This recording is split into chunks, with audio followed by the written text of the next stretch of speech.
आक्रस्ताळीपणा केला, आदळापट केली, खूप गोंधळ घातला, महाराजांच्या पाया पडल्या, महाराजांच्या पाय ओढायला लागल्या. महाराज उलट्या बाजूला बघत होते आणि तुम्हाला विश्वास बसणार नाही, पण महाराज रडत होते. इतक्या सेवेकऱ्यांमध्ये फक्त यांच्या बाबतीत महाराजांना आपली आई जो दूर होताना कसं होईल असं त्यांना वाटत होतं. मग ह्या कालखंडामध्ये शेवटी महाराज वळले आणि उचललं, म्हणजे सुंदरे काळजी करू नकोस, आत्ता ही जी गोष्ट आहे ही घडू दे, ही तुझ्या आयुष्यात लिहिलेली आहे आणि हे कोणी चुकवणार नाही, पण मला माहितीये तू माझ्याशिवाय जगू शकणार नाही. जेव्हा आजी सेवेत आल्या, जेव्हा सुंदर आजी सेवेत आल्या त्यावेळेला थोडासा पुरुषी कारभार होता. म्हणजे बरोबर आहे, एखादी बाई जी घराला शिस्त लावू शकते ती पुरुष नाही लावू शकत. त्यांना लोभ होता का? होता. त्या अधिकार गाजवत होत्या का? हो होत्या. पण त्या आईसारख्या अधिकार गाजवणं आणि आईसारखा अधिकार गाजवणं हातला तो फरक आहे.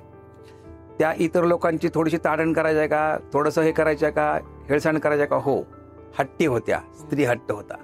आणि स्त्रीनी एकदा का कुठलीही गोष्ट काबीज केली तर ती स्त्री त्याला खूप उच्च पदाला नेऊन ठेवती. म्हणजे प्रत्येक व्यक्तीला एक चांगलं कर्तृत्व घडवून आणती. हा इतिहास आहे. आणि प्रत्येक व्यक्ती आहे, म्हणजे कौशल्या, राम, कृष्णाचं घ्या, प्रत्येक स्त्री, प्रत्येक आई, आणि आईला आपण कधी टाकून देऊ शकत नाही. त्यांनी हा संदेश दिला की अशा स्त्रिया तुम्ही जे समाज टाकून देतो तो टाकून देण्यासाठी नाहीये. त्यांच्या पायातल्या मूळ चर्मपादुका, हे सगळं ओंडकरांच्या गृहात घडलं. त्या पादुका काढल्या, त्या पादुका दिल्या आणि सांगितलं सुंदरे, शिव्या द्यायचे महाराज, सुंदरे ह्या तुझ्यासाठी नाहीयेत बरं का, ह्या तुझ्यासाठी नाहीयेत, पण ह्याच्या बरोबर तुझ्यातला दुर्गुण कायमचा संपणार आहे. तुझा लोभ तुझ्या बरोबर या ठिकाणी खड्ड्यात घालीन. तू जेव्हा परत येशील तेव्हा तू इतकी सात्विक होऊन येशील की तुला तुझं मरेपर्यंत कधीही वाईट वाटणार नाही. पण जिथं या पादुका आहेत तिथं माझं वास्तव्य आहे, आणि जो भाग्यवान असेल त्याला या पादुकाचं योग्य वेळी दर्शन होईल. ह्या चांबड्याच्या पादुका आहेत, ह्या 150 वर्षापूर्वीच्या आहेत. ह्याला कुठलंही प्रिझर्वेशन नाहीये. आजही घोड्याची नाल आहे त्या पादुकाच्या मागच्या बाजूला. मोजडी सारख्या आहेत. पाय सरकवतो ना आपण, राजस्थानी मोजडी कशी असती, फक्त राजस्थानी टोकदार असती, ही अशी आडवी मोजडी आहे जिथे फक्त पाय आपण आत घालतो. हल्ली ते स्लीपर येतात बघा, काही पूर्ण पाय आत जातो. आणि ह्या पादुका दिल्या गेल्या. त्याच्यामध्येच ते 10 सहस्त्र घेऊन आले. 10 सहस्त्र पण सुंदराबाईंना नाही दिलेले. त्या 10 सहस्त्र हजाराचा स्वामींनी मठ बांधून, राजेराय मठ आजही आहे. हा, मग तो मठ बांधून घेतलेला आहे. म्हणजे हा प्रसंग कसा आहे, कसे असतात हे महाराजांनी केलेले आहे. त्यांना तिथं मठ बांधायचा होता म्हणून त्यांनी सुंदराबाईंच्या माध्यमातून ते उद्योग सोडून घेतलं. बरोबर. नमस्कार. आपल्या सगळ्यांच्या आवडत्या मनसोक्त गप्पा ह्या पॉडकास्टमध्ये मी ॲडव्होकेट श्रुती देशपांडे आपलं सहर्ष स्वागत करते. श्री स्वामी समर्थ म्हटलं की स्वामींचं एकच वचन, वाक्य सगळ्या भक्तांच्या मनामध्ये स्मरतं, ते म्हणजे भिवू नकोस, मी तुझ्या पाठीशी आहे. स्वामींच्या या वचनांनी हजारो करोडो भक्तांच्या मनामध्ये आशेचा, श्रद्धेचा आणि विश्वासाचा दीप जो आहे तो उजळलेला आहे. स्वामी ज्यावेळी अक्कलकोट येथे वास्तव्याला होते, स्वामींचे अनेक भक्त होते. स्वामींच्या दर्शनाला खूप गर्दी असायची. स्वामींच्या भक्तामध्ये उच्च, नीच, थोर असा काही भेदभाव नव्हता.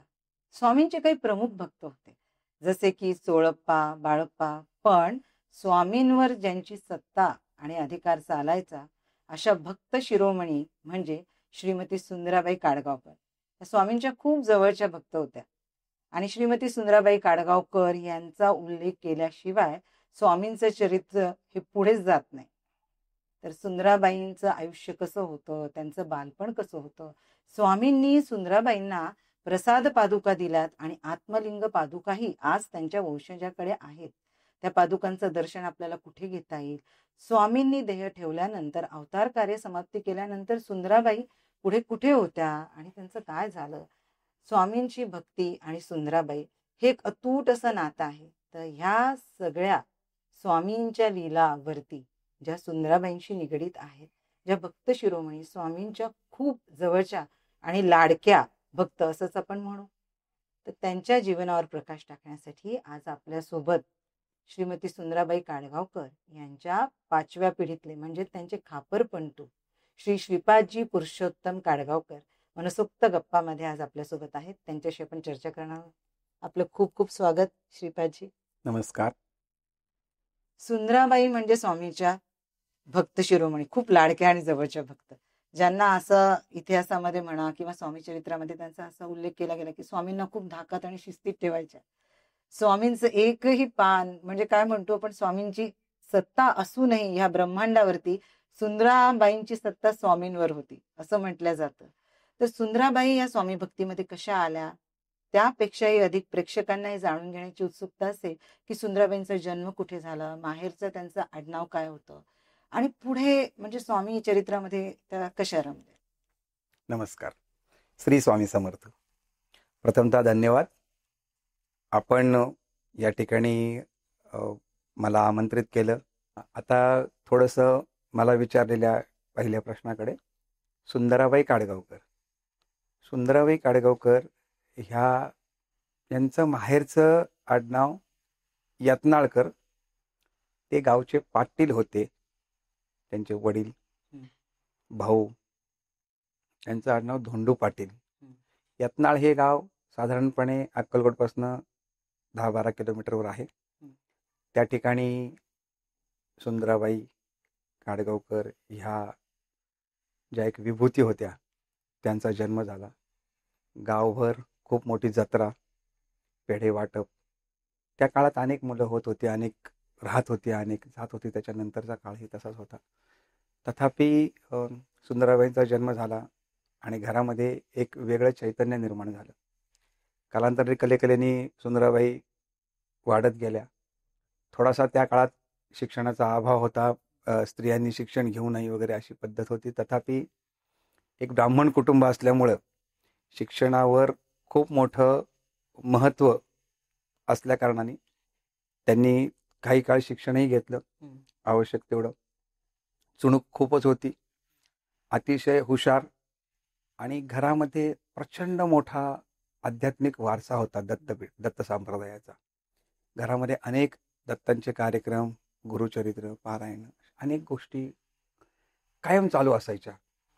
त्यात रमत रमत रमत अध्यात्म अंगी बाळगत सुंदराबाई हळूहळू मोठ्या झाल्या आणि जेमतेम 7-8 वर्षाच्या असतील, 5-7 वर्षाच्या. त्या काळात अनेक लोक भिक्षेकरी किंवा गोसावी, साधू ह्या पद्धतीची विभूती अनेक ठिकाणी फिरस्ते असायचे. त्याच काळात एक विभूती त्या ठिकाणी आल्या. त्यांना भिक्षा द्यायला सुंदराबाई बाहेर आल्या आणि त्या विभूतींना भिक्षा दिली आणि त्यांनी ती सुंदराबाईंना सांगितलं, तुला माझ्या सेवेला यायचंय. असं मानण्यात येतं की ती विभूती म्हणजेच श्री स्वामी समर्थ आहेत. सुंदर जसं चोळप्पा महाराजांच्यासाठी आदल्या जन्मीचं ऋण फेडायला महाराज आपल्या सर्वांसाठी परब्रह्म अवतरलं, तसंच सुंदराबाईंना ह्या प्रत्येक सेवेकऱ्यांच्या मागे त्यांच्या पूर्वजन्यांची पुण्यही आहे. महाराजांनी त्यांची वचनं पूर्ण केलेली आहेत. आधीच्या अवतारात श्रीपाद श्रीवल्लभ, दत्तात्रय गुरु, श्रीपाद श्रीवल्लभ, नरसिंह सरस्वती आणि मग शेवटचे 4थे अवतार स्वामी समर्थ महाराज, हे आपण सगळेजण ज्ञात आहातच. त्याच वेळेला त्यांना पहिला आशीर्वाद मिळाला होता. त्याच कालानंतर सुंदराबाईंच्या एकंदरीत अवखळ वागण्याचा पणा कमी होऊन एक अध्यात्मामध्ये मोठी रुची त्यांना निर्माण झाली. घराण्यामध्ये त्यांना एक प्रकारचा वेगळाच तेज असल्यामुळे एक वेगळाच मान होता. आणि त्या काळानंतर आजी तिथून असा त्यांचा माहेरचा सगळा बालपणचा सगळा प्रवास आहे. कालांतराने लवकरच लग्न व्हायचे. त्या काळात जेव्हा आता 10-12 वर्ष, 8 वर्ष, 9 वर्ष अशा काळात 10 वर्षात लग्न व्हायचे. लग्न झालं. त्या काळात त्यांचं लग्न झालं. त्यांच्या सासरी काडगाव, तुळजापूर नडूर रोडवर काळगाव आहे, त्या ठिकाणी ते आल्या. तथापि ते गाव हे नावाला होतं, त्यांचं वास्तव्य सोलापूरमध्येच होतं. असा हा सुंदराजींचा त्यांच्या लग्नापर्यंतचा प्रवास आहे. ह्या प्रवासामध्ये देखील कायम त्यांना एक असं संकेत व्हायचे की मी कुठल्या तरी एका विभूतीची सेवा करते आहे, त्याची कृपादृष्टी माझ्यावर आहे आणि त्याला सांभाळण्याचं माझं कार्य आहे आणि त्या कार्यासाठी माझा जन्म आहे, असा त्यांचा कायम समज असायचा. संकेत त्यांना त्या पद्धतीचे संकेत व्हायचे. असा असा हा सुंदराजींचा आमचा प्रवास आहे. त्या ज्या वेळेला पुढे आता तुमच्या प्रश्नांमध्ये येईलच, तिथपर्यंत त्या आल्या आणि तिथून पुढे मग महाराजांशी त्यांचा कसा संपर्क झाला, काय झाला, याबद्दल तुमच्या पुढच्या प्रश्नावर आपण उत्तर देऊ. विचारायचंच आहे. अगदी सुंदराबाईंचं बालपण आणि म्हणजे किती एक साधी मुलगी, बालविवाह प्रथा तर होतीच, तुम्ही आता सांगितलं त्याप्रमाणे. आधी तेवढ्या लहान वयात जबाबदारी संसारांची मुलींवर येऊन पडायची आणि सुंदराबाईमध्ये त्याही भक्तीचं बीज रोवलं गेलं होतं लहानपणापासून.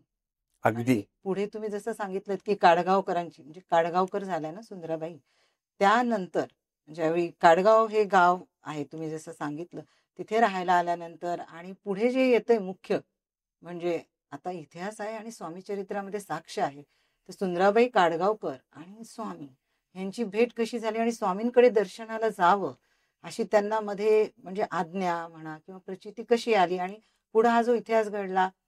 सुंदराबाई काडगावकर एक भक्त म्हणजे दर्शनार्थी म्हणून जसे सगळे भक्त स्वामींच्या दर्शनाला येतात, ते मुख्य भक्त म्हणा किंवा अधिकारी कशा झाल्या, हा प्रवास नक्कीच खूप उत्कंठावर्धक आहे, आम्हाला जाणून घ्यायचं. अगदी बरोबर.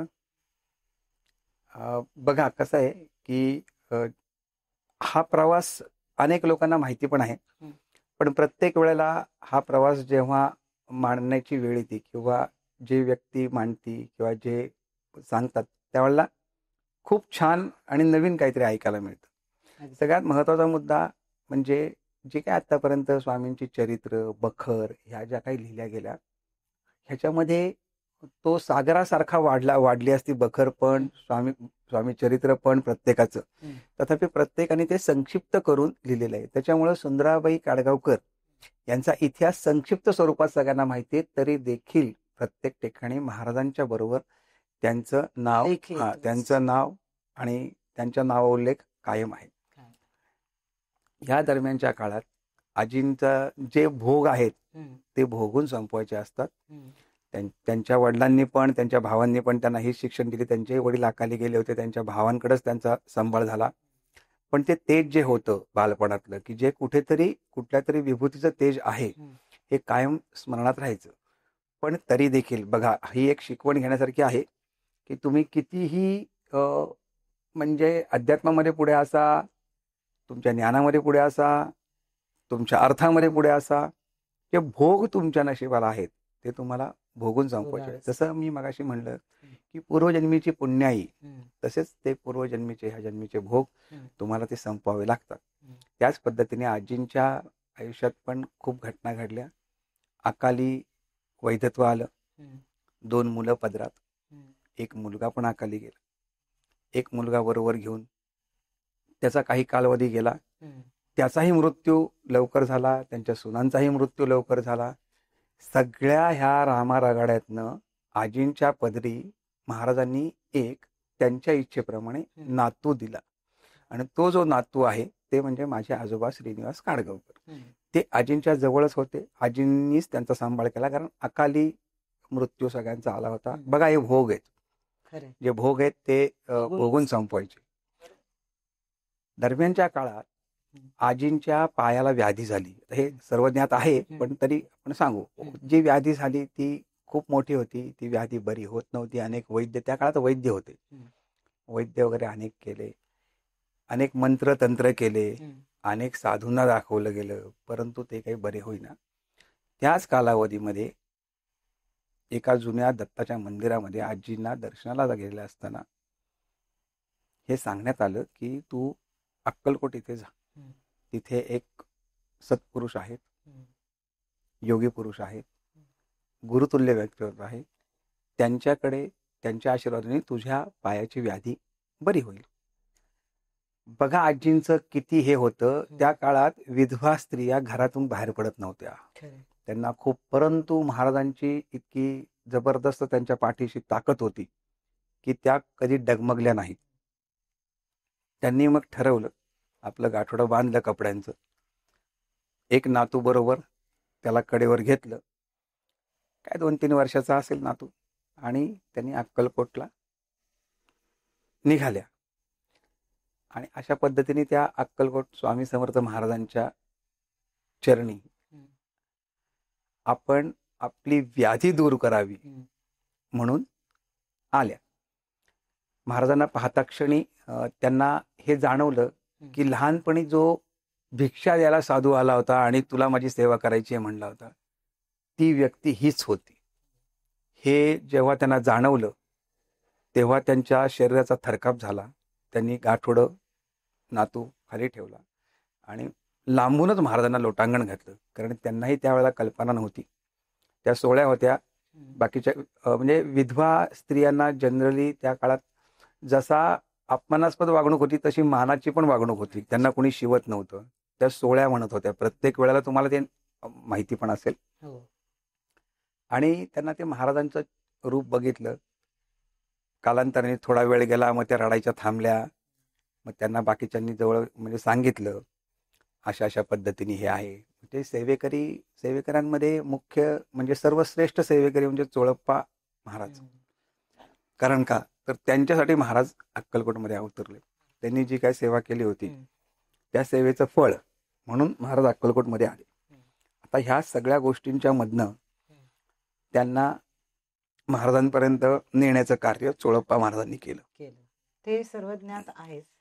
आणि मग त्याच्यानंतर महाराजांनी त्यांच्या व्याधी दूर करण्यासाठीची जी काही औषधं होती, आयुर्वेदिक काही जप जाप्य होतं, ध्यानधारणा होती, हा झाला आजींच्या साईडचा भाग. महाराजांनी पाहता क्षणी ओळखलं सर्वज्ञानी माणूस आहे. त्यांनी हे सांगितलेलं लोकांना आठवतंय की चोळ्या ही तुझ्या डोक्यावर मिरे वाटेल. त्याच्यामध्ये 2 गोष्टी आहेत की चोळ्या ही तुझ्या डोक्यावर मिरे वाटेल म्हणजे आता चोळप्पा महाराज तुमच्या तोडीस तोड सेवा करणारी व्यक्ती आलेली आहे, हा त्याचा अर्थ होता. आणि ती व्यक्ती माझ्यापासून दूर जाणार नाही तरच डोक्यावर मिरे वाटू शकतात. जर माणूस थोडक्यात स्वतःच्याकडनं कुठल्या माणसाकडनं विरक्त होऊन निघून गेला तर तसं होत नाही. म्हणजे त्यांचा तिथंच त्याचे संकेत होते की ही जी आलेली व्यक्ती आहे सुंदराबाई, हिच्यावर माझी कृपादृष्टी आहे आणि ही मी जाईपर्यंत माझ्या बरोबर असणार आहे. बरोबर, असं त्यांचं महाराजांचं वाक्य होतं. प्रत्येक वाक्यागणिक वेगवेगळे अर्थ ड्वेलमध्ये निघू शकतात. कालांतराने प्रचिती आलीच ना. चोळप्पा मुख्य भक्त होते, त्यानंतर सुंदराबाईच झाल्या महाराजांची. त्यांनी मग कालांतराने महाराजांची सेवा करायची त्यांना संधी मिळण्यासाठी त्यांनी महाराजांकडे गाराणं घातलं. तथापि महाराजांनी लवकर त्याला आज्ञा दिली नाही.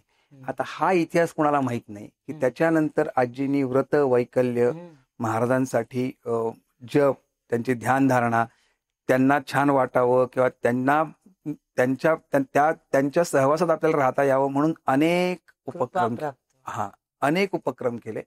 अनेक वेळेला त्यांनी पहाटेच्या पासून रात्री महाराज निजेपर्यंत प्रत्येक वेळेला महाराजांच्या बरोबरीने बाहेरच्या बाजूला होत्या त्यावेळेला. हे करत असताना त्यांना याची जाणीव झाली होती की इथेच आपलं सुख आहे. अध्यात्म ज्याला म्हणतात की मनशांती ही आपली इथेच आहे. त्या महाराजांच्या कृपा दृष्टीला प्राप्त होऊन त्यांच्या पायाची व्याधी पूर्ण बरी झाली. हा जो कालखंड 1 वर्षाचा गेला असेल, अगदी थोडक्यात बरी झाली नाही. महाराजांनी बरीच परीक्षा बघितली. दिसताना आपल्याला असं दिसतं की आजी आल्या, पायाला व्याधी झाली, बऱ्या झाल्या, सेवेला गेले. पण तो कालखंड मोठा होता आणि त्या कालखंडात आजींनी खूप सेवा केली, भरपूर केली. मी सांगितलं ते खूप बरं झालं. कारण असं वाटतं चोळप्पांनी शिफारस केली सुंदराबाईंची, स्वामींनी आपल्या सेवेत घेतलं आणि तुम्ही जसं म्हणाला तसं व्याधी कमी झाली आणि म्हणजे सहज साध्य होती स्वामी कृपा, असं सगळ्यांना वाटतं. अजिबात नाही. प्रत्येक महाराजांच्या बाबतीत एकच आहे की ते तुमची 100% सत्व परीक्षा बघतातच. 99% तुम्ही जर त्यांच्या चरणी विलीन झालात तर ते विलीन करून घेत नाहीत. जेव्हा तो 1% शेवटचा येतो त्या कालखंडासाठी 1 वर्ष गेला आणि त्या कालखंडामध्ये नंतर आजींची सेवा फळास आली. हळूहळू व्याधी बरी होत होती पण पूर्ण बरी झाली नाही. ही व्याधी पूर्ण बरी झाली. आजींना खूप आनंद झाला. त्या आनंदाच्या भरात त्या महाराजांच्याकडे जाऊन त्यांच्या पायावर त्यांनी डोकं ठेवलं. आता हा प्रसंग पण खूप भावुक आहे. पहिल्यांदा महाराजांच्या पायावर डोकं ठेवलं, पण महाराजांनी त्यांना झिडकारलं नाही. रादर त्यांना महाराजांनी सांगितलं, थांब सुंदरे, बस इथं, माझ्याजवळ बस. आता ह्या वाक्यामध्ये काय आहे बघा, माझ्या जवळ बस म्हणजे तू माझ्या बरोबर राहा. हा त्यांचा आदेश होता महाराजांचा.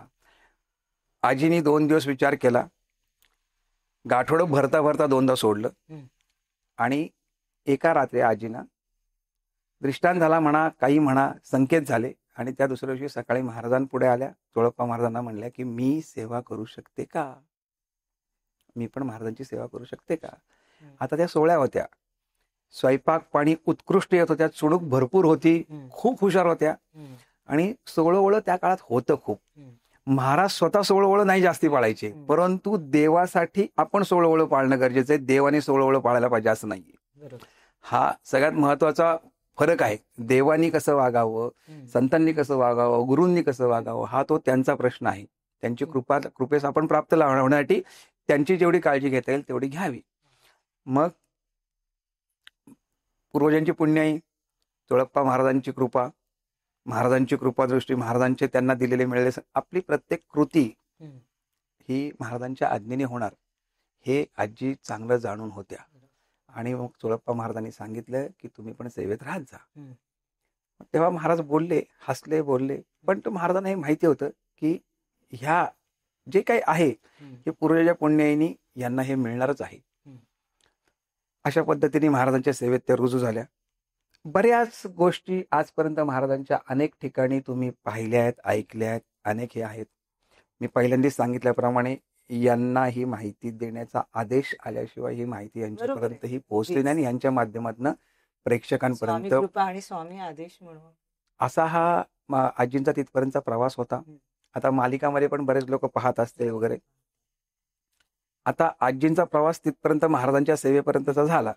पुढचा काही तुम्हाला माहिती हवी असेल तर तुम्ही विचारा. पुढचा प्रवास म्हणजे तेच आता तुम्ही उल्लेख केलाय, सिरियल्स मध्ये, मालिकांमध्ये दाखवलं जातं.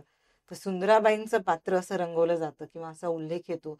सुंदराबाई ह्या स्वामींना अंकित म्हणजे आपल्या मर्जीमध्ये आणि आपल्या इच्छेनुसार वागवायच्या. अगदी असं कुठेतरी उल्लेखही आहे की एका भक्ताने पेढा आणून दिला स्वामींना आणि स्वामी सुंदराबाईंच्या आदेशाशिवाय म्हणा, परमिशन शिवाय ग्रहण करत होते. तर स्वामींचा गळा धरून त्यांनी तो पेढा बाहेर काढला. हे खरं आहे का? म्हणजे एवढा सुंदराबाईंचं त्यांच्यावर सत्ता चालायची?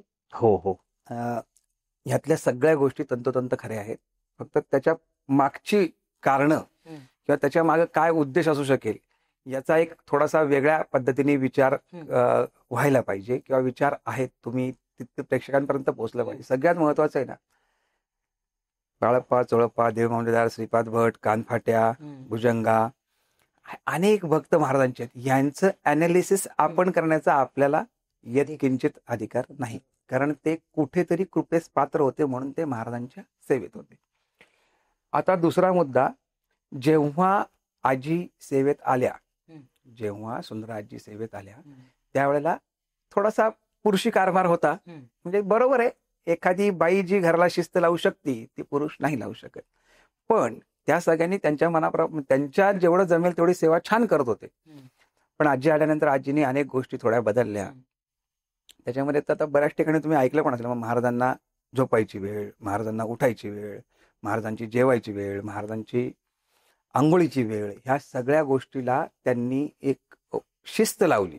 ते ऐकलंय तुम्ही जसं आता म्हणालात की सुंदराबाई ह्या कडक शिस्तीच्या होत्या. म्हणजे कडक शिस्त म्हणजे स्वभावाची अशी नसून स्वामींच्या दिनचर्येसाठी त्यांच्या महाराजांचा सहवास आपल्या सगळ्यांना खूप कालावधी लाभावा हा त्याच्या मागचा उद्देश होता. शेवटी दत्तात्रयाचे चौथे पण मानवीय अवतार होते. त्याच्यामुळे त्याच्या बरोबरीने शरीराच्या ज्या गोष्टी पालन करणं गरजेचं होतं ते महाराजांचे करणं सुंदराबाईंनी स्वतःहून केलं. ह्या सगळ्या गोष्टी ठरल्याप्रमाणे ह्या गोष्टी केल्यामुळे महाराजांना बराचसा आराम मिळायचा. महाराजांना बऱ्याचशा गोष्टी आनंदी वाटायच्या. त्यांना छान वाटायचं की आपली आई आहे, आपल्याला पण एक आई आहे, जो की आपण प्रकटीकरण झालंय तरी पण आपल्याला पण एक आई आहे आणि ती मुलासारखं महाराजांना सांभाळायची. मग तो मुलावर जी आई अधिकार गाजवते तो अधिकार होता. आता ह्या अधिकाराचा 1-2 वेगळे विषय असतात. आपल्या मुलाला जर खूप खोकला झाला तर त्याला तुम्ही पेढा खाऊ देताल का? बरोबर आहे. चुकून त्याने खाल्ला तर तुम्ही तो मानेवर फटका मारून बाहेर काढताल. हा तो प्रसंग आहे. हा अपप्रचार होतो म्हणून नाही, अपप्रचार नाही म्हणू शकत. ज्याला त्याला प्रत्येकाची समजण्याची वृत्ती आहे, प्रत्येकाची समज. आता महत्वाचा मुद्दा काय माहिती का, की जे आपण प्रेक्षकांपुढे मांडतो, आता तुम्ही सांगा, हाच व्हिडिओ किंवा हाच आपला जर एखादा लहान मुलगा बघेल 3 वर्षाचा 2, त्याला काय बालकाला कळते, त्याच्या मनावरती तसं होतं. तसे आणि आतापर्यंतचे जे रचनाकार आहेत, बखर लिहिली असेल, गुरु लीलामृत लिहिले, बऱ्याचशा गोष्टी केलेल्या आहेत, त्यांच्या समोर जे त्यांना पटकन ज्ञात झालं ते पकडतात आणि ते तेवढा उल्लेख करतात. त्याचा काही उल्लेख पूर्ण उहापोह नव्हता.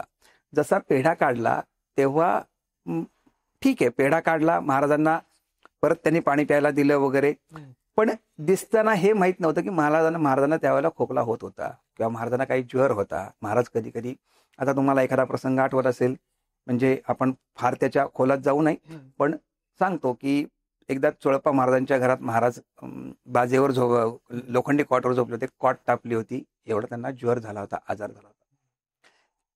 तेव्हा चोळप्पा महाराजांनी एक थोडासा खड्डा खणला आणि महाराज आपल्याकडे राहावेत, आपल्याकडे असावेत. हा चांगला उद्देश होता. लोक त्याचा वाईट उद्देश घेतात, पण चांगला उद्देश होता की महाराज आपल्याकडे आलेत पहिल्यांदी, तर महाराज आपल्याकडेच राहावेत, आपण त्यांची छान सेवा करू आणि नंतर त्यांची समाधी आपल्याकडे राहावी, आपण लोकांची सेवा करू, समाधी महाराजांची सेवा आपल्या पिढ्यानपिढ्या घडेल. पण त्यावेळेला महाराजांनी तो सांगितलं की बाबा हा एक प्रकारचा मोह झाला. महाराजांच्या मते जगाच्या रीतिरिवाजानुसार हा मोह झाला. मी बरा व्हायच्या ऐवजी तू मला वेगळा विचार करा. तर हे सगळं कसं आहे की आपण कसे चरित्र म्हणतो, पण चोळप्पा महाराजांच्या एवढे श्रेष्ठ भक्त नाहीत, कारण त्यांच्यामुळे आज आपण हे पाहतोय. बरोबर. तसंच काय झालं, एकदा एका भक्तानी, हा पण प्रसंग तुम्ही बकरीमध्ये वाचला असेल, की एकदा एका भक्तानी डाळिंब दिलं होतं महाराजांना खायला, अतिशय छान डाळिंब. आणि आजींनी काय केलं, नातवाला घेऊन गेल्या, तो डाळिंब फोडलं आणि त्याला खायला दिलं. आणि मग खायला दिलं ना, उरलेलं डाळिंब महाराजांनी दिलं. ह्याच्यावर पुढचा प्रसंग असा सांगितलाय त्यांनी की जमिनीवरचे दाणे उचलले. जमिनीवरचे दाणे, इट्स ओके, म्हणजे जमिनीवरचे दाणे उचलले असतील, पण पहिले उरलेलं डाळिंब खायला दिलं. आपण बघताना सकारात्मक दृष्टिकोन कसा ठेवावा, जरी एखादं निगेटिव्ह गोष्ट समोर आली तरी जगताना सकारात्मक दृष्टिकोन कसा ठेवा. आधी उरलेलं डाळिंब दिलं, ठीक आहे ना, त्या काळात सांडलेलं म्हणजे अन्न वाया जाऊ देत नव्हते, उचललं. आणि त्यांचा भाव साधा भोळा होता. आणि ते जेव्हा खायला घेतलं, नंतर मग त्याच्यावर ताडण झाली, त्यांना खूप बोलली लोक की महाराजांचा प्रसाद तुम्ही त्यांना खायला दिला, उष्ट त्याला खायला दिलं महाराजांना, असं ते बोलले. आता उष्ट म्हणजे त्यांच्या तोंडातनं तर काढून दिलेलं नव्हतं आजोबांच्या, नातवांच्या, त्यांचे नातू म्हणजे माझे आजोबा, त्यांच्या तोंडातनं तर काढून दिलं नव्हतं. तो लहान बाळ तोंडातलं काढून तर येणार नाही, खाईल ना तो. तर त्या रडत बसल्या. बघा, पुढचा प्रसंग माहित नव्हते, त्या कोपऱ्यात रडत बसल्या की मी हे सगळं करते, पण मला हा असा लोभ का, म्हणजे मला नाहीच आहे कोणी माझ्या आयुष्यात, माझ्याकडे फक्त एक नातू आहे आणि त्याच्यावर तुमची कृपादृष्टी आहे. ज्यांच्या अंगाखांद्यावर महाराजांच्या मुलं खेळत होती त्यात नातू होते. नातवाचा ब्रेन वॉश ऑलरेडी महाराजांनी केलेला असल्यामुळे नातू आजीना म्हणायचे, आजी तू हे काय करतेस, म्हणजे त्या नातवाला पण तो नातू पण म्हणायचा कधी कधी, आजी हे असं का वागती, असं का करते, नातवासाठी माझा लोभ तयार होतोय वगैरे असं आजींना वाटलं. आजी खूप रडत होत्या की असं का व्हावं, मला ही बुद्धी का. त्यावेळेला महाराजांनी येऊन अगदी उक्कड बसून त्यांना सांगितलं की सुंदरे, तू काळजी करू नको, हे जे आहे ना लोभ, हा मी तुझ्यात घातलेला आहे. आता तुम्ही जे म्हटलात ना, एक असं वाक्य प्रचलित आहे, म्हणा प्रसिद्ध आहे, स्वामींनी सुंदराबाईंना सांगितलं तुझा हा लोभ मोह जो आहे, लालच, तुझ्या सहितच खड्ड्यात टाकेल. हो, सांगितलं काय आहे ते पुढच्या आपल्या ह्याच्यात येईल. सुंदराबाईंच्या एका वेगवेगळ्या प्रसंगात येईल. आता सुंदरे, हा लोभ मी घातलेला आहे, तू जगाची काळजी करू नको, तुला कुणी कितीही ताडण केलं तरी तू त्याचा विचार करू नकोस. त्यावेळेस हे वाक्य, मी जगताचा स्वामी पण अधिकार तुझ्या हाती, मी जगताचा स्वामी पण अधिकार देई तुझ्या हाती. म्हणजे हे महाराजांचं वाक्य आहे की मी जगाचा स्वामी आहे, परंतु माझ्यावर अधिकार गाजवायचा हक्क तुला आहे. त्याच्यावर जर तू विचार कर तर तुझ्यात हा गुण मी आणला. हे जगापुढे एक वेगळा संदेश महाराजांना द्यायचा होता.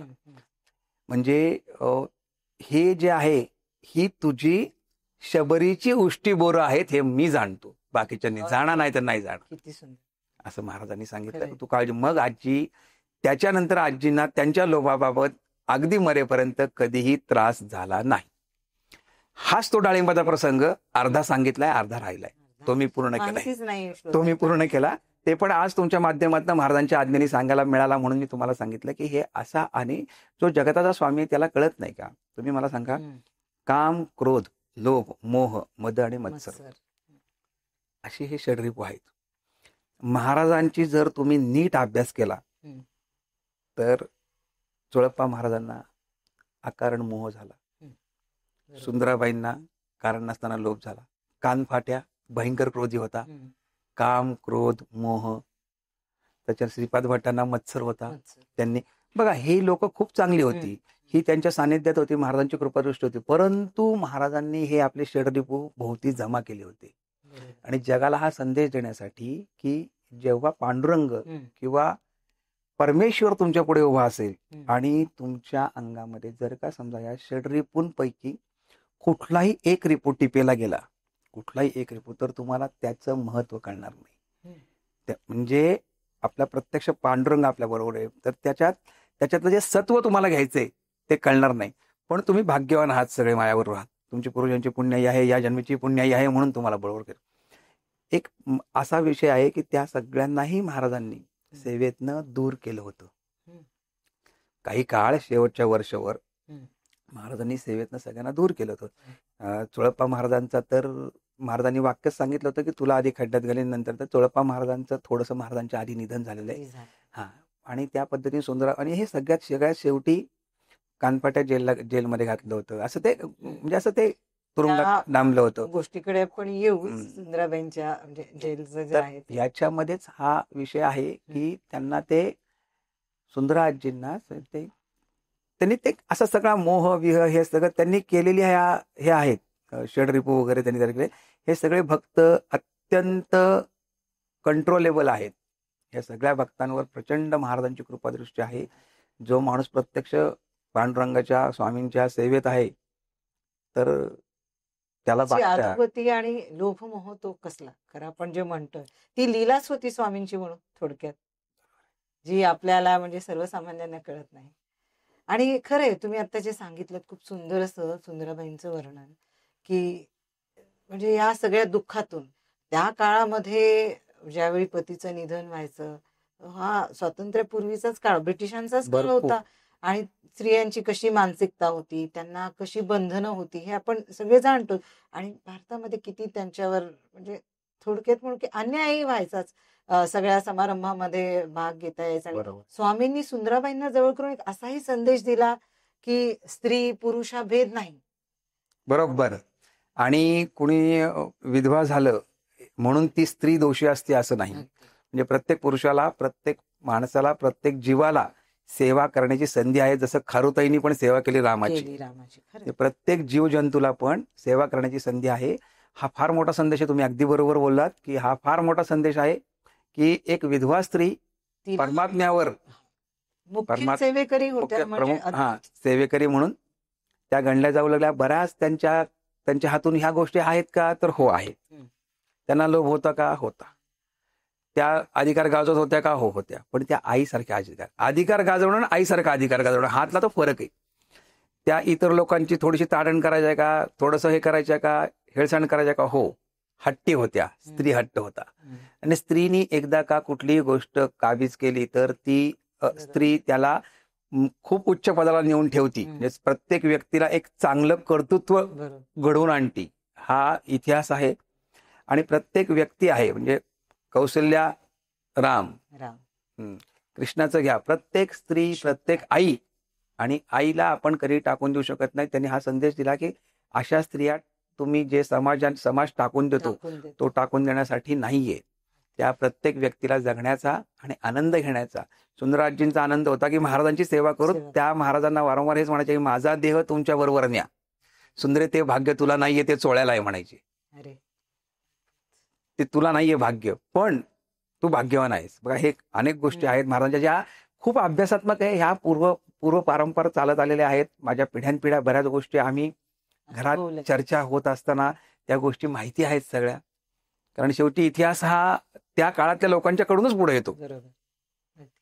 बघा ना तुम्ही, शिवाजी महाराज जिजाऊ, प्रत्येक ठिकाणी आईला किती महत्व आहे. जी आई आहे तीच महाराजांना, आणि तुझ्या हेच म्हणायचे की तुझ्या हातूनच मी जाणार आहे, तुझ्या मांडीवरच मला जायचंय, नंतर तुझा नंबर आहे. प्रवाहामध्येच आणलं स्वामींनी सुंदराबाईंना, आणि त्या काळच्या ज्या बुरसटलेल्या विचारधारा होत्या त्याला खोडून तिलांजली दिली, म्हणू आपण. तिलांजली दिली त्यांनी त्यांच्यापर्यंत. परब्रह्माला चालते सेवा सुंदराबाईंची, तर अशा स्त्रियांना म्हणजे कुठेच अटकाव नाही. अगदी बरोबर आहे, तुमचा पण अभ्यास छान आहे.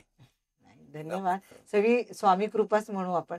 सुंदराबाईंचं चरित्र म्हणजे स्वामी चरित्र, सुंदराबाई आणि स्वामी हे चरित्र विभक्त होऊच शकत नाही. अगदी म्हणजे जसा समुद्रामध्ये सगळ्या नद्या येऊन मिसळतात आपण म्हणू, हे सगळे भक्त आहेत. चोळप्पा, बाळप्पा, सुंदराबाई, स्वामींच्या मध्ये ह्यांचं चरित्र म्हणजे स्वामींची जी लीला आहे, स्वामी चरित्र आहे, त्यात हे अतूट असं या भक्तांचं नातं आहे. तर सुंदराबाईंच्या चरित्राबद्दल आपण बोलतो, काही समज आहेत, काही गैरसमज आहेत. प्रेक्षकांना म्हणजे नवीन माहिती कळते, खोडून काढतो गैरसमज आहेत ते, नाही थोडी अधिक माहिती मिळते. अगदी काही प्रचलित समज असे आहेत की हे असं नव्हतं, हे असं नव्हतं, याची दुसरी बाजू नाण्याची कळते आपल्याला, असं आपण म्हणूया. तर आता मी उल्लेख केला मगाशी जे तुम्ही सांगत होता, सुंदराबाईंना स्वामींनी जे ते वाक्य म्हटलेलं होतं ना, मी तुझा हा लोभ मोह खड्ड्यातच घालीन, तर ते कसं कधी घडलं होतं, आणि असं ऐकण्यात आलंय चोळप्पाच्या घरातून सुंदराबाईंनी स्वामींना बाहेर ओढून काढलं, ते काय होते? नाही, हा तो थोडा अगदी 100% गैरसमज आहे. चोळप्पांच्या घरातनं म्हणजे महाराजांना कोणी कुठून काढू शकत नाही. पहिली गोष्ट एकदम साधं गणित आहे की महाराज हा परब्रह्म आहे, त्याला कोणी कुठूनही काढू शकत नाही. चोळप्पा महाराज म्हणजे आम्ही तरी महाराजांच्या नंतर त्यांच्या वंशजांना महाराजांचेच रूप बघतो. आजही आम्ही त्यांच्या वंशजांकडे महाराजांचं रूप म्हणून बघतो. प्रत्येक त्यांच्या घरातल्या प्रत्येक वस्तूला, प्रत्येक वास्तूला आणि प्रत्येक चल अचल गोष्टीला त्यांचा स्पर्श झालेला आहे महाराजांचा. झालं काय, किंवा असावं की कालांतराने गर्दी वाढायला लागली, खूप गोष्टी वाढायला लागल्या, बरेच लोकांचा हे समूह व्हायला लागला, आणि महाराजांचं थोडं फिरत असायचे ना महाराज. मग अशी जी छाया आहे, जी गर्द असती आणि जी अखंड राहती, कुठल्याही दिशेला सूर्य आला तरी त्या छायेखाली तिथे छाया राहतीच. सूर्य कसाही फिरला तरी, तर तो आहे वटवृक्ष.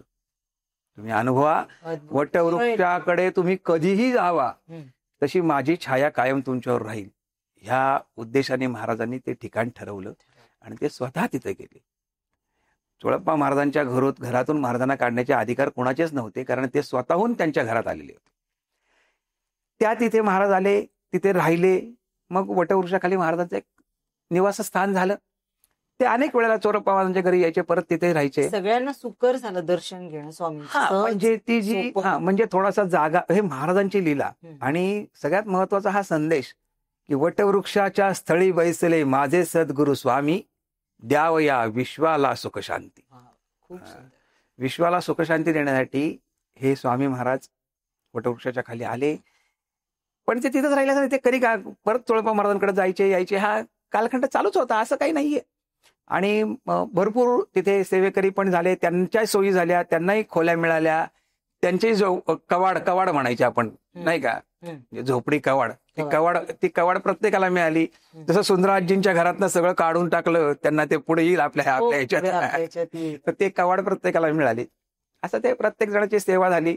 अनेक लोक हे होते, सेवेत होते, आणि अशा पद्धतीने तो हे झाला. म्हणजे असं काही नाहीये की आपल्या चर्चेतून हे तरी प्रेक्षकांना आतापर्यंत कळायचं, सुंदराबाईंना जे खाष्ट आणि रागीट स्वभावाचे म्हटलं ते तसं नव्हतं, म्हणजे आईचं मायेचं रूप होतं. एक्झॅक्टली.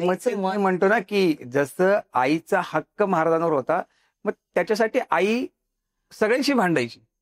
काही आपल्याकडे पण घ्यावा लागतो. आता इतक्या परखड होत्या त्या, त्याच्यामुळेच महाराजांची सेवा किंवा त्यांना जी शिस्त लावावी लागली ती लागली गेली. श्रीपादजी, असं म्हटलं तर म्हणजे अतिशयोक्ती ठरणार नाही, आज जे अक्कलकोटला स्वामी सेवेचा जो प्रघात आहे, जी म्हणतो की नियमावली घातली, तर ती अगदी बरोबर, अगदी आजही चालू आहे असं म्हटलं तरी पण काही. त्यांच्या काळात जी झाली त्यांनी त्या नियमावलीमध्ये त्यांचा खूप मोठा सहभाग होता आजही आणि ते चालू. आजही चालू आहे.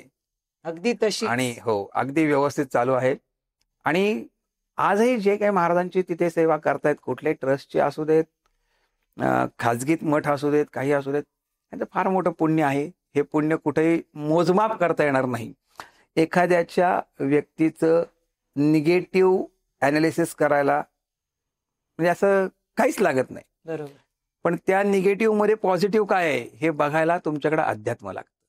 सत्य परिस्थिती काय होती त्या काळची. अध्यात्म लागतं की तुम्ही दुसरी नाण्याची बाजू जी तुम्ही मगाशी म्हणलात ती बाजू बघण्यापर्यंत तुमच्याकडे पेशन्स लागतात. अगदी. तेवढं असेपर्यंत तुमचा विचारशक्ती त्या लेवलला जायला लागते. आम्हाला कोणी विचारलं की सुंदराबाई लोभी होत्या का? हो, होत्या ना, नो डाऊट. पण त्या लोभी होत्या का फक्तच लोभी होत्या? हा फरक आहे. हा फरक आहे. फक्त लोभी नाहीये. त्या लोभ होता का? तो कुणी आणला? जो माणूस ज्याच्यावर, आता तुम्हाला एक याच्यातून एक गोष्ट सांगतो. म्हणजे आता कृष्णाला देवकीने विचारलं, वासुदेव देवकी, की बाबा मला तू 14 वर्ष का लावली जेलमधनं सोडवायला? बरोबर. 14 वर्ष का लावली? तो तेच म्हणला की मागच्या जन्मी तू मला 14 वर्ष वनवासात का पाठवलं? काही होऊन काही होऊन. हा सगळा असा आपण म्हणू हा विषय ऋण असतील, काय ऋण असतात. आणि काही नाही, अतिशय छान सगळे व्यवस्थित महाराजांचे एक खूप वेगळे, आपण हळूहळू येऊच म्हणजे त्या सगळ्या गोष्टींकडे. कारण आजींचा हा महाराजांवरचा म्हणजे मायलेकांचा फार मोठं नातं होतं. आजींच्या त्या प्रसंगामध्ये अनेक गोष्टी अशा, एक त्यातला प्रसंग असा आहे की ज्यांची व्याधी बरी झाली शंकररावांची, तर त्यावेळेला त्याच्या अगोदर आजींनी त्यांना तामणात उदक घेऊन पाणी सोडायला सांगितलं की तू मला 2000 रुपये देशील तर मग तुझं काम होईल. बघा, मला एक गोष्ट सांगा की म्हणजे महाराजांना हे कळत नसेल का हो? अगदी. म्हणजे कोणी 2000 रुपये घेतंय आणि माझी कृपादृष्टी होण्यासाठी मला येऊन सांगते आणि मी परब्रह्मच ते. तेव्हा ते काय म्हणले की ही जी सुंदरी आहे ना, हिचं मला ऐकावंच लागतं. बघा, म्हणजे ते सुंदराबाईंकडेच का गेले, ते दुसऱ्याकडे का गेले नाहीत, असं अनेक गोष्टी आहेत. पण तोच प्रसंग पुढे तुम्हाला कुणी जास्ती आणला नाही. त्याच्यामध्येच ते 10 सहस्त्र घेऊन आले. 10 सहस्त्र पण सुंदराबाईंना नाही दिलेले. त्या 10 सहस्त्र हजाराचा स्वामींनी मठ बांधून, राजेराय मठ आजही आहे. मग तो मठ बांधून घेतलेला आहे. म्हणजे हा प्रसंग कसा आहे, कसे असतात हे महाराजांनी केलेले. त्यांना तिथं मठ बांधायचा होता म्हणून त्यांनी सुंदराबाईंच्या माध्यमातून ते उद्योग सोडून घेतलं. बरोबर. ह्याचा विचार म्हणजे दुसरी बाजू, छोट्या छोट्या गोष्टी असतात. तुम्ही त्या पूर्णपणे व्यवस्थित अभ्यास करून त्यातल्या गर्भ बघावा लागतो. म्हणजे आता कोणी एक व्यक्ती अशी म्हणू शकते की सुंदराबाईंना त्या काय परमात्म्यावर अधिकार गाजवणार? अरे पण होतं ना, तुम्ही त्याला नाही म्हणू शकत नाही. मग तुम्ही तुमच्या आईलाही म्हणणार की तू का माझ्यावर अधिकार गाजवते? असं नाही होत ना. आपली आई आपल्यावर अधिकार गाजवणारच ना. आणि हे सत्य आहे, हे शेवटाला येईलच ना की कसं आहे, काय आहे ते. तर पण काही गोष्टी आहेत. लोभी होत्या का? हो होत्या. अधिकार गाजवायच्या का? हो गाजवायच्या. म्हणजे त्याला म्हणजे जे लिहिले आले, जे लिखाण आहे, जी माहिती ती बरोबर आहे. म्हणजे दुसरी बाजू जी आहे ती आज तुमच्यामुळं थोडी क्लिअर होतीये. खरंय, काही ऋणानुबंध असतात आणि काही ऋण असतं. परमात्म्यावर पण ज्यांचं ऋण होतं म्हणजे त्यांची किती पूर्वपुण्यही असणार आहे. स्वामी परब्रह्म साक्षात त्यांच्या ऐकण्यात होते, मर्जीत होते. म्हणजे तुम्ही म्हणालात तसं ही जी दुसरी बाजू आहे ती नक्कीच स्वामींच्या मर्जीची होती. हे आपल्याला कळत नाही सर्वसामान्यांना. आणि आजही आहे तो मठ, आपण पाहतो, दर्शक सुंदर असा. बघा ना, आम्ही त्या मठात गेलो ना, आपण म्हणजे ठीक आहे, पण आपण कोणाशी काही बोलत नाही. पण आम्हाला त्याची जाणीव होती की ह्या मठामागे पण एक छोटासा आपल्या आजींचा मानस किंवा हे होता, संपर्क होता. महाराजांच्या अंगाखांद्यावर आजोबा खेळले, महाराजांच्या सानिध्यात आजी राहिल्या, अनेक गोष्टी आहेत. पण त्याच्यामध्ये पण तुमच्या शरीरातले दुर्गुण जे असतात ते तुम्हाला कंट्रोल करणं गरजेचं आहे. हेच महत्वाचं वक्तव्य महाराजांनी दाखवून दिले. ते हळूहळू आपण येऊ. आता मी सांगितलं मगाशीच, तर की तुम्ही जे म्हणालात ना श्रीपादजी, की जे दुर्गुण म्हणा किंवा षडरिपू ज्यांचा तुम्ही उल्लेख केला, आणि प्रत्येकाच्या शरीरात असतात. आणि मनुष्य जन्मामध्ये षडरिपू, आणि तुम्ही जे सांगितलं सुंदराबाईंचं की भोगून संपवावे लागतात. स्वामींनी त्यांना सांगितलं की आणि ते जादू टोणा म्हणा किंवा काही ह्यावर विश्वास ठेवायचं नाही. ठेवायचा नाही. हे षड्रिपूचा हा एक अभ्यास आहे ना, आपण सुद्धा आहे ना, जर अध्यात्मामध्ये असो ना, छोट्या छोट्या गोष्टी आपल्याला आपोआपच कळतात. म्हणजे बघा, काम, क्रोध, लोभ, मोह, मद, मत्सर भगवंत जेव्हा जन्माला घालतो, ब्रह्मदेव जेव्हा आपल्या मनुष्याला कुठल्याही जन्माला त्याच्याबरोबर त्या गोष्टी टाकतो. बाळ बाहेर आल्यावर हसत का नाही, रडतच का? म्हणजे तिथूनच ते सुरू असतं. तो त्रास, ते मग जी लोक त्याच्यावर संयम असतो ज्या लोकांचा, म्हणजे नाही का, षड्रिपू आहेत का तुमच्यात? आहेत, माझ्यात आहेत. त्याच्यावर संयम ज्याचा असतो ना, त्याला आपण सत्पुरुष आहे म्हणतो. हा सज्जन पुरुष आहे बरं का. नाही, संत नाही होत, सज्जन पुरुष होतो. की बाबा नाही बरं का, दुसऱ्याचे पैसे पडलेले आहेत पण त्याला मोह नाही झाला, त्यांनी दिले बरं का, हे 10 रुपये तुमचे पडलेत बघा. ह्याच्यावर जो कंट्रोल करतो, कंट्रोल, त्याला संत म्हणतात. ह्याच्यावर ज्यांचा ताब आहे, ज्ञानेश्वर माऊली, संत तुकाराम महाराज, म्हणजे ही जी लोक आहेत, एकनाथ महाराज, ह्याच्या अगदी वर गुळवणी महाराज, प्रभाकर महाराज, बिडकर महाराज, त्यांनी आधीचे अनुभवले, बिडकर महाराजांनी नंतरचे अनुभवले. म्हणजे त्यांच्यावर जे शंकर महाराज, ज्यांचा त्यांचा ताबा असतो ना, ताबा, ते संत. आणि जे नष्ट झालेले ते इथं नसतातच, ते आकाशात देव. कारण देवांकडे ते नसतं, ते घालून आपल्याला खाली पाठवतात. सगळेजण देव होत नाहीत, म्हणून संत तयार झालेत. प्रत्येक माणूस देव होऊ शकत नाही, म्हणून संतांची निर्मिती आहे आणि सत्पुरुषांची निर्मिती आहे. सत्पुरुष त्यालाच म्हणतात की ज्या माणसाला समजा एखाद्याबद्दल खूप राग आला, एक प्रसंग म्हणून सांगतो तुम्हाला, चालेल का? थोडं म्हणजे जिवंत प्रसंग, म्हणजे जिवंत प्रसंग सांगतो, काल परवा दिवशी घडलेला, स्वामींच्या बद्दलच्या या छोट्या छोट्या नाही, हे एक तुम्हाला वेगळा, म्हणजे काल परवा दिवशी प्रसंग घडलेला माझ्या आयुष्यात. आता म्हणजे माझ्या शेजारी एक व्यक्ती गाडीत बसली होती. आम्ही 1-3 लोक आहोत, कार्यक्रमात गणपतीच्या वगैरे भरपूर कार्य करतो. त्या माणसाला फोन आला की आत्ता काडगावकर एका 4थ्या व्यक्तीबरोबर बाहेर गेलेला आहे आणि काहीतरी त्यांचं गूढ चाललेलं आहे. आणि ज्या माणसाला फोन आला तो माझ्या शेजारी बसला होता. बघा, मला ऐकायला येत होतं, तो माणूस कट करत होता. म्हणलं कट करू नका, ऐकू देत ना जरा काय ते. मग ते मला पण सकाळी भेटले होते, माझ्याकडनं काहीतरी काढून घेत होते वगैरे वगैरे वगैरे. तो म्हणायला लागला कट करतो. म्हणलं कट नको करू, बोलू देत ना. पण तो शांत बसला तर समोरच्याला ते कळलं. म्हणजे ते धूर्त असतात, अशी लोक धूर्त असतात. त्याला कळलं काहीतरी गडबड आहे, तो बंद झाला बोलायचा. थोड्या कालांतराने मी माझ्या घरी बसलो होतो, मी दोघांनाही बोलवलं, पण मी त्याचा उल्लेख सुद्धा केला नाही. म्हणजे ठीक आहे, त्याची बुद्धी आहे, तो बोलला. आपल्याला हे सोडून देता आलं पाहिजे. तेवढ्या एकाच प्रकारावरनं जर आपण त्या माणसाला जज करत बसलो तर ते चुकीचं आहे. तो माणूस माझ्याशी चांगलं काय वागला होता ह्याच्या अगोदर, ह्याचा मी अभ्यास केला आणि तो असं का वागला, त्याला वाटलं म्हणून बोलला असेल. विषय सोडून दिला. ज्याच्याशी बोललो होतो त्याने हसत हसत त्याला सांगितलं, अरे बाबा तू जे बोलत होता तो हा नव्हता. मी त्याला एवढीच जाणीव करून दिली की तू ज्या माणसाबरोबर मी गेलो म्हणून तू सांगत होतास, तो माणूस औरंगाबादला आहे आणि तो अजून आलेला नाहीये. अरे मग कोणाबरोबर होतात तुम्ही? मी हसलो फक्त, काहीच नाही. सांगण्याचा माझा अर्थ काय माहिती का, की आपण एकच बाजू फक्त, म्हणजे जरी आपल्याशी कोणी वाईट वागलं तरी पण तुम्हाला जेव्हा त्याच्याबद्दल तेच पकडून सोडून देणं ज्याला जमलं ना, कुठल्याही आयुष्यात कुठलीही गोष्ट, जसं की कृष्णाने सांगितलेलं आहे, प्रमाणापेक्षा जास्त प्रत्येक गोष्ट विष आहे. प्रमाणात पैसा आहे, ओके, प्रमाणापेक्षा जास्त आलंय की बाकीचे उद्योग सुस्त. थोडक्यात काय, प्रमाणापेक्षा काय जास्त असावं असं जेव्हा अर्जुनाने परत विचारलं तेव्हा सांगितलं फक्त अध्यात्म प्रमाणापेक्षा जास्त असावं. गीता प्रमाणापेक्षा जास्त वाच, गीतेचं अनुकरण प्रमाणापेक्षा जास्त कर, तू समाधानी होशील. आणि हे सगळ्या महाराजांनी सांगितलं की मी सगळ्यांचा अवतार आहे. महाराजांनी अनेक रूपात दर्शन दिले. हे महाराजांनी हेच आपल्याला सांगितलंय. सॉरी, मी थोडासा वेगळा विषय तुम्हाला तुमच्या विषयात बोललो. स्वामींची आताची जी स्वामी भक्ती आहे, स्वामी ज्यावेळी सदेह कार्यरत होते ते आणि आता जे स्वामी भक्त आहेत, अनुभूती येते प्रत्येकाला, त्याशी लिंक करणारी ही गोष्ट आहे की कसं असावं माणसाने. आपण फक्त म्हणतो भक्ती आहे किंवा भक्त, आणि एखादी गोष्ट तुम्ही आता उदाहरण दिलं तुमचं, पकडून बसतो आपण. त्यावेळी तो जे षड्रिपू येतातच आपल्यामध्ये, आणि केलेली भक्ती थोडक्यात व्यर्थ जात किंवा लिंक राहत. राग येणं स्वभाव आहे, तो देवाने आपल्याला दिले. राग सोडून देणं हे आपल्याला जमलं पाहिजे. म्हणजे आलेला राग व्यक्त केल्यानंतर तो सोडून देता आला पाहिजे.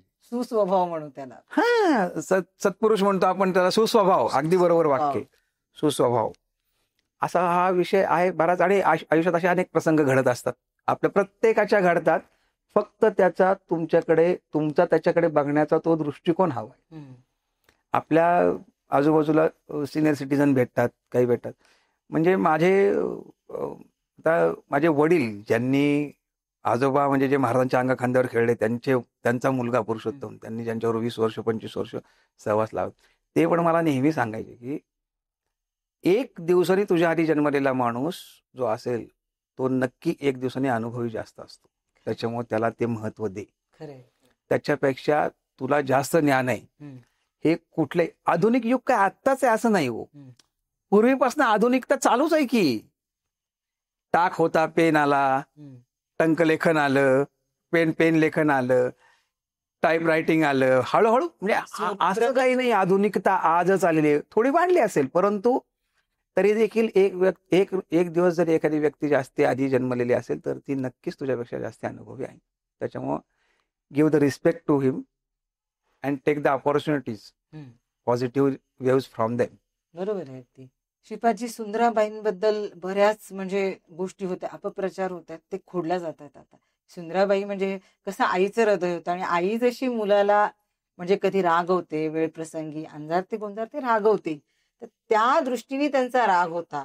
आणि मोह म्हणजे षड्रिपूचा प्रकार तुम्ही बोललात आणि आमच्या प्रेक्षकांना ते त्यातनं समजतंय की सुंदराबाईच्या खाष्ट भूमिका आणि खाष्ट त्यांची मनोवृत्ती किंवा एक व्यक्तिमत्व दाखवलं गेलं ते तसं नव्हतं. त्यालाही दुसरी त्याची बाजू म्हणजे आईचं हृदय, आईची माया असं. आता हा सुंदराबाईंचं चरित्र पुढे जात आहे.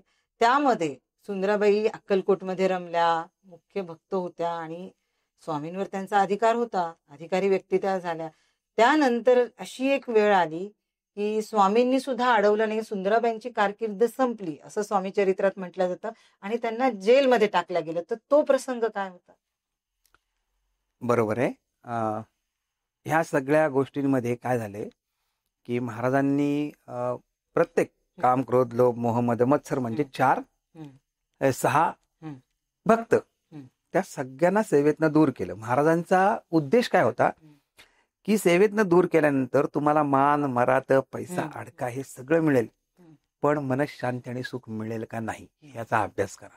बरोबर. ह्यात सगळ्यात श्रेष्ठ ठरले ते चोळप्पा महाराज, कारण ते हे सगळं बघायला थांबलेच नाही. महाराजांनी त्यांना आधीच त्यांचा देह त्यांचा ठेवला गेला. म्हणजे ही पण महाराजांची त्यांच्यावर असलेली खूप मोठी कृपादृष्टी आहे.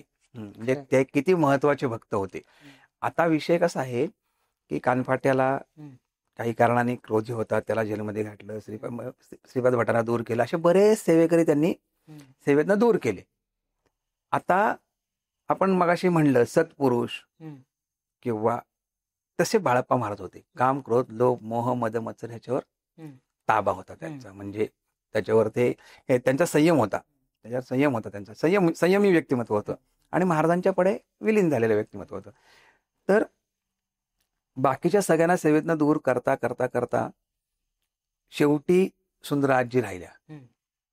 आता त्या काळात कधी कधी माणसांना नाही का एक वेगळा आनंद होतो, तसं आनंद आजींना झालाय असं म्हणण्यात येतं, बकरीत येतं, पण ऍक्च्युली त्याचा तसा उल्लेख नाहीये कुठे. फक्त एवढंच आहे की त्यांना ह्याचा आनंद होत होता की मी आहे अजून, म्हणजे एक मी सेवेत आहे, हे सगळे गेले तरी मी आहे. श्रेष्ठत्व, थोडासा अहंकार, थोडासा तो त्याच्यामध्ये त्या थोड्या अशा होत्या. मग महाराजांची आज्ञा झाली की आता यांना पण दूर करायचंय, कारण लोभ राहिलाय दूर करायचा. तुम्ही बघा, व्यक्ती दूर करण्यापेक्षा त्याच्यातले असलेले दुर्गुण दूर करणे ही त्याच्या मागची मगाशी उल्लेख केलेला ही त्याची कला आहे. मग अशा काय थोडंसं सुंदराजींचं वागणं, बोलणं, त्यांचा तो कमांड, त्यांच्याकडचे ते असलेले गुण, अत्यंत चाणाक्ष, चुणूकपणा, त्याच्यामुळे त्या राणीच्या पण लाडक्या होत्या. सगळ्यांच्या बाहेरच्या लोकांच्या त्यांना किती लोक नावं ठेवत असले तरी ते सगळे त्यांच्याकडे यायचे, चला मला दर्शन घेऊन द्या. म्हणजे तर त्या सगळ्यांच्या कुणी सुंदराबाईंना सेवेतनं दूर करण्याचं धाडस करत नव्हतं. आता हा प्रसंग बहुत मोस्टली सगळ्यांना माहिती असेल. बर्वे म्हणून कारभारी होते राणीच्या दरबारात, तर त्यांना शेवटी महाराजांनी एक अशी आज्ञा दिली की त्यांना सेवेतनं तुम्ही दूर करा. आता तुम्हाला सांग, पण त्यांनाही माहिती होतं की आपल्या आईला आपण जर बाहेर केलं तर आपल्याला किती वाईट वाटेल. परंतु महाराजांनी हे दाखवून दिलं की कुठल्याही गोष्टीत माणसांनी कधीही अडकायचं नसतं, जे योग्य आहे ते होऊ द्यायचं असतं. मग तो प्रसंग आला, अत्यंत भावनिक प्रसंग होता. आजींना दूर करण्यासाठी विनंती केली गेली. आजी आल्या नाहीत. आक्रस्ताळीपणा केला, आदळापट केली, खूप गोंधळ घातला. महाराजांच्या पाया पडल्या, महाराजांच्या पाय ओढा लागल्या. महाराज उलट्या बाजूला बघत होते आणि तुम्हाला विश्वास बसणार नाही, पण महाराज रडत होते. इतक्या सेवेकऱ्यांमध्ये फक्त यांच्या बाबतीत महाराजांना आपली आई जो दूर होताना कसं होईल असं त्यांना वाटत होतं. मग ह्या कालखंडामध्ये शेवटी महाराज वळले आणि उचललं, म्हणले सुंदरे काळजी करू नकोस, आत्ता ही जी गोष्ट आहे ही घडू दे, ही तुझ्या आयुष्यात लिहिलेली आहे आणि हे कोणी चुकवणार नाही, पण मला माहितीये तू माझ्याशिवाय जगू शकणार नाही. एक छोटा प्रसंग होता मधला, शौचाला फक्त एका दुसऱ्या भक्तांनी नेलं होतं, तर आजीने आक्रस्ताळीपणा केला होता की महाराजांना शौचाला मला का नेऊ दिलं नाही, तू कसं, तुला कसं उठवलं, मला का उठवलं.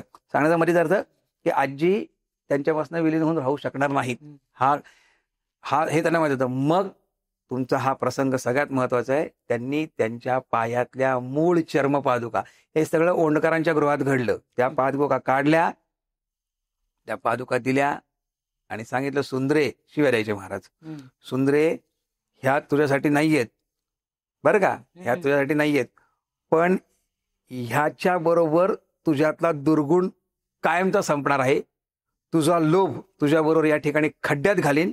तू जेव्हा परत येशील तेव्हा तू इतकी सात्विक होऊन येशील की तुला तुझं मरेपर्यंत कधीही वाईट वाटणार नाही.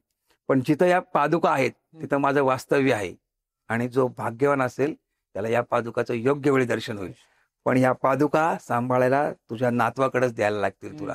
ह्या तुझं धन आहे, तुला देतो, पण हे धन तुझ्याकडनं पण पारख्याचं आहे. इथं तुझा लोभ कसा जातो हेच मला बघायचंय. आणि त्या दिल्या त्या पादुका लगेच त्यांनी, आजींनी एका क्षणात आजोबांच्या हातात दिल्या. 7-8 वर्षाचे होते आजोबा, त्यांच्या हातात दिल्या. त्या बालकाला काहीच कळत नव्हतं कारण त्याच्यात तो महाराजांच्या बरोबर होता. आणि त्या पादुका त्यांनी दिल्या, त्याच त्या मूळ चर्म पादुका स्वामी समर्थ महाराजांनी ज्या सुंदराबाई काडगावकरांना दिल्या आणि आज गेल्या 5 पिढ्या आपल्याकडे ह्या पादुका आहेत. आपल्या पिढ्यानपिढ्या त्या पादुका आहेत, परंतु ह्या महाराजांच्या पादुका आपल्याला भक्तांसाठी दिलेल्या आहेत. आपला त्याच्यावर गर्व नाहीये अजिबात.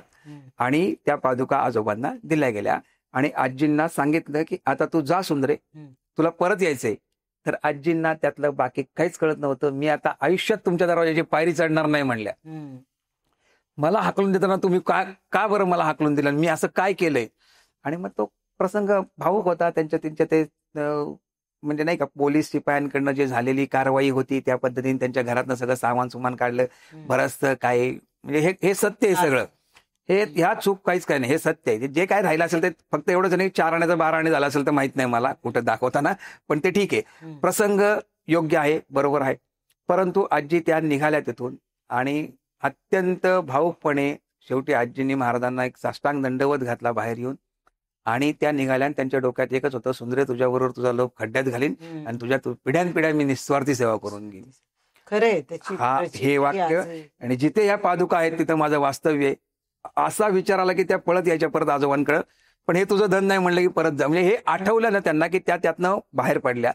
जिथे या पादुका तिथं माझं वास्तव्य आहे आणि जो भाग्यवान असेल तेव्हा या योग्य वेळी या पादुकांचं दर्शन होईल. त्यांचा मोह सोडवला. ह्या चांबड्याच्या पादुका आहेत, ह्या 150 वर्षापूर्वीच्या आहेत. ह्याला कुठलंही प्रिझर्वेशन नाहीये.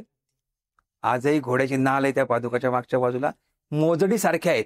पाय सरकवतो ना आपण, राजस्थानी मोजडी कशी असती, फक्त राजस्थानी टोकदार असती, ही अशी आडवी मोजडी आहे जिथे फक्त पाय आपण आत घालतो. हल्ली ते स्लीपर येतात बघा काही, पूर्ण पाय आत जातो. आणि ह्या पादुका दिल्या गेल्या. हा महत्वाचा प्रसंग आहे. पादुका, मूळ चर्म पादुका पूर्ण मोजडी होती. ह्या पादुकांचं महत्व सर्व संत लोकांना माहिती होतं. आजोबाचा कार्यकाल होता, आजोबा लहान होते, ते नंतर मोडलीमला बोर्डिंगला शिकायला गेले, पुढे शिक्षण झालं. ह्या पादुकांच्या दर्शनाला, आता तुम्ही हा प्रश्न विचारला, अजूनही तशाच आहेत म्हणून सांगतो. ह्या पादुकांच्या दर्शनाला प्रत्यक्ष शंकर महाराज, बेडकर महाराज, प्रभाकर महाराज, गुळवणी महाराज हे सर्व लोक यायचे. त्यांना पादुका पाहिल्या की आज आपल्या अंगावर बघा, आपण अध्यात्मात गेलो तर आपल्या अंगावर काटा येतो एखादा, त्यावेळेला त्यांना संचार व्हायचा प्रचंड मोठा. आजही काही लोकांना संचार होतो. लोक काही मानतात, काही नाही, काही खरं काय खोटं आपल्याला अधिकार नाहीयेत. परंतु त्यांना संचार व्हायचा आणि शंकर महाराजांचं आपल्याकडे बरंच वास्तव्य असायचं सोलापूरला. माझ्या आजोबांचा आणि त्यांचा सत्संग चालायचा. श्रीनिवास काडगावकर, श्रीनिवास नारायणराव काडगावकर उर्फ शिनू काडगावकर असं त्यांचं आजोबांचं वाक्य. सुंदराबाईंचे नातू ते माझे आजोबा, सुंदराबाईंचे नातू. आणि त्यांचा तू मोठा गवई होशील आणि देशासाठी कार्य करशील असं महाराजांचं त्यावेळेसचं वाक्य होता. आणि त्या पादुका ते घर्षण करायचे आणि मग ते जेव्हा घासायचे संत मंडळी शंकर महाराज वगैरे, तर त्या वरचा जो मोजडीचा भाग आहे ना त्याचे श्लेष उडालेले आहेत. पण तो 70% उडाले, 30% अजूनही ती मोजडी आहे. आणि त्याला महाराजांच्या आज्ञेने 2दा आपण हरणांजनांचं शिवून घेतलेलं आहे महाराजांच्या आज्ञे. आता लॉकडाऊन मध्ये 21 साली एकदा केलं, 20 साली. आणि पण त्याचा 70 वर्षापूर्वी तो मूळ पादुका जशाच्या तशा आहेत, त्याला आपण कुठलंही प्रिझर्वेशन करत नाही. त्या जशाच्या तशा आहेत, त्याला बुरशी नाही, त्याला काही नाही.